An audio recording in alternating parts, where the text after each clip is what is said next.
Here is a demo of Vocal. So as you see, once I install the extension, I get this little mic button here. By clicking on the mic, I can start recording. I can choose any mic I want to use and get going. Hey, this is Nathan doing a live demo of Vocal for appsumo. As you can also see during the recording, I can minimize here in case I need to read something that is behind and so on, and stop the recording when I'm ready. Here I can choose if I want to attach the message as an MP3 or not. This is really powerful. Some people don't want the attachment because it takes space. It's also slightly more likely to go into spam, so some people just remove it, but that's a choice. I can also edit the message here by just editing like this, or I can also change my profile picture if I want, if I feel like another picture would be more appropriate. I can also listen to the message to make sure it's fine.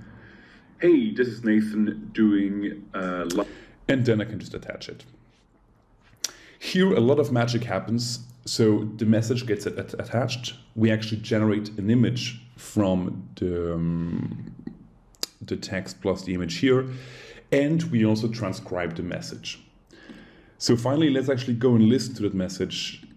So you see the app. This is how it looks, and I can click here to play. Hey, this is Nathan doing a live demo of Vocal for appsumo. And as you can see, you get the live transcription here, which is awesome as well. Vocal makes it super simple to send voice messages per email. To install it, simply click on the three dots here, get add-ins, and search for Vocal in the search bar. Once you've added it, you can simply click on the icon here to start a recording.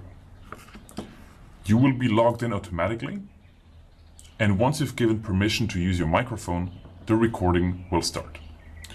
You can then talk, explain, share your voice message as you want, and once you're done, stop the recording.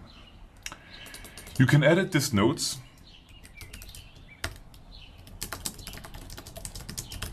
as you want and upload the voice message when you're done. The voice note will be attached both as an MP3 recording, so your recipient can hear your voice message directly inside Outlook. They don't need to open anything. Or you will also have a little image that they can click on to listen to your voice message in their browser. Finally, you can send the message and start sending voice messages as you want.